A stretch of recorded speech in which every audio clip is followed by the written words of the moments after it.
The Cloverfield Paradox was absolute shit. Just the absolute shit. I mean, I don't mean in a good way.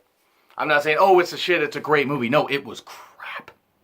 It was like Event Horizon and Life, and only the bad stuff from either of those movies, which was everything, because neither of those movies were any good. In my opinion, of course. If you guys liked them, that's great. The Cloverfield Paradox was shit.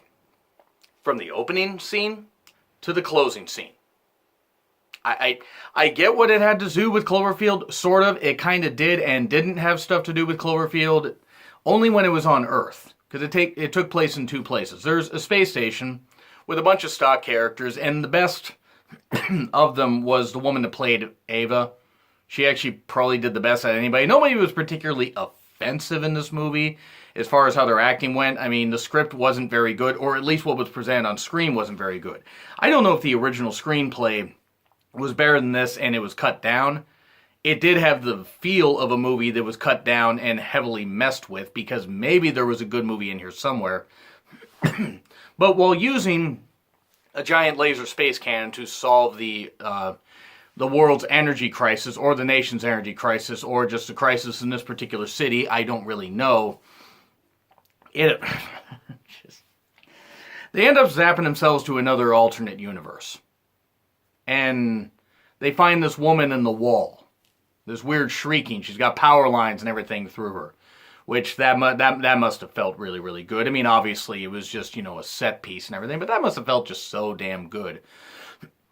So they cut her out, and then it turns out that not only are they zapped halfway across the Milky Way, or on the opposite side of the sun, now there's an alternate Earth where the space station they were on has crashed. So, okay. Now they have to figure out how to get back to their own time. And no, this is not Samurai Jack. As I said, the woman who played Ava probably did the best. There was Zhang Ziyi, at least I believe that's how you pronounce it. She was in one of the Rush Hour movies, and was also in Crouching Tiger, Hidden Dragon. I really like her. I think she's a really good actress. She was in House of Flying Daggers, or House of Flying Daggers.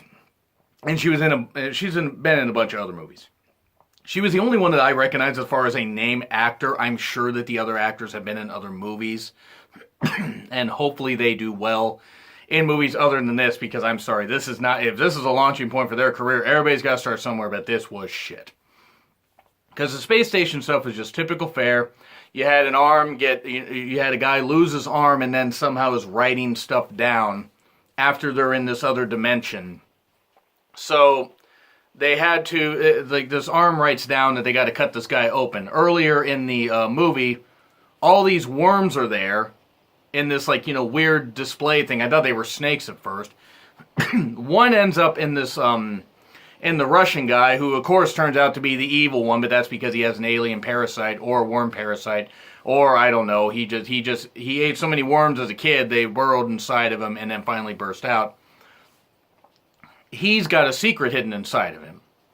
And it turns out to be this weird energy source that they used that, that was supposed to zap them, was supposed to zap the Earth's, supposed to start the Earth's energy supply or restart or whatever, or give the Earth more energy and this kind of stuff. This giant orb called the gyro, which actually, if it had been an edible gyro, probably would have made a whole lot more sense.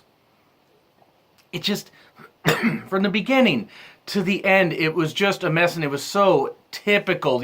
It took about 13, 14 minutes for the damn, title to come up. That's never a good sign when it takes that damn long for the title to come up. I mean, yeah, you introduce the actors and this kind of stuff and everything. But they should have done that, and then at the title, and not done it 12 to 14 minutes in. It was just a mess.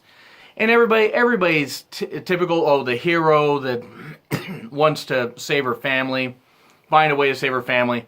Everybody else was just very, very typical. No one really had a big backstory. It's like some people did things in another dimension that they didn't do here.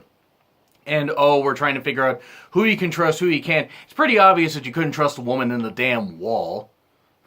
Who was played by Elizabeth. I didn't catch her last name, but she seemed to play the villain just fine. There just wasn't anything to this. It dragged on for a 100-minute movie. I mean, I think actually once the credits started, I think it was more like 98 minutes. I mean, I turned it off right away once the credits started rolling.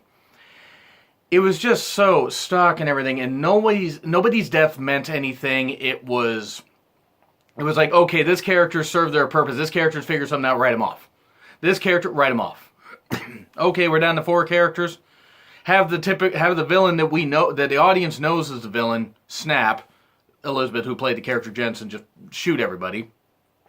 With, of course, with like this ridiculous gun and everything. It just... They figure out finally how to get back to their own time, and then, of course, Jensen betrays everybody to the shock of nobody. And everything is just so telegraphed, and it's not even good. Back on Earth, you have Ava's husband. Again, didn't catch the guy's name. Didn't commit it to memory. The guy wasn't particularly bad or anything. He's a doctor. He goes to this hospital because he's going to try and, save some people that are suffering because of these blackouts. And the hospital's burned down, or a hospital burned down, or a building is burned down, and this woman and this kid's there, this little kid, that serves no damn purpose. I mean, I'm sorry, the kid serves no purpose. The kid wasn't bad or anything, but just not a fleshed out character. As he's there, he sees the shadow of like a creature go by, which obviously is the Cloverfield monster. Whatever it's called. I mean, I never bothered to commit that to memory either. Saves the kid. There's a little bit of stuff. He goes to a shelter, which I swear to God, I thought John Goodman's character was going to pop up, and I'm like, oh dear God, please no. I don't need memories of 10 Cloverfield Lane.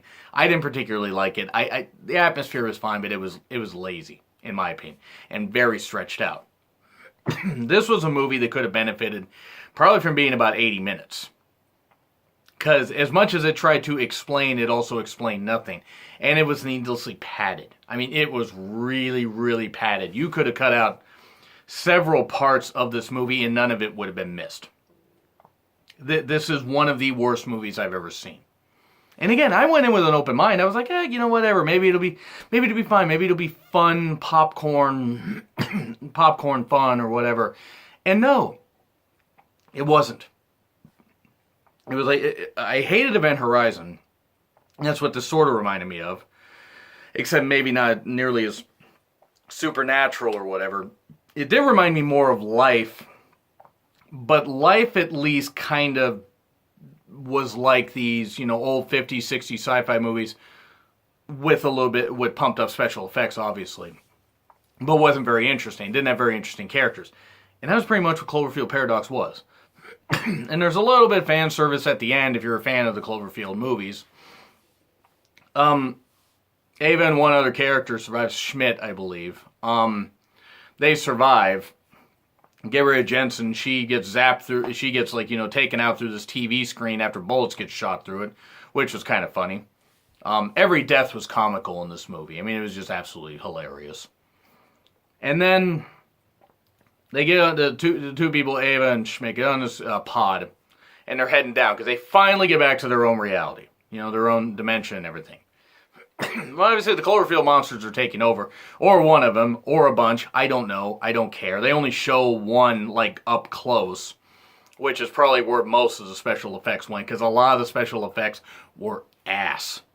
I mean, they were ass. I'm not faulting the people that did the special effects. They did everything they could with the budget. It's the fact that the scope that they wanted to go for with the budget they had, it was not a good idea.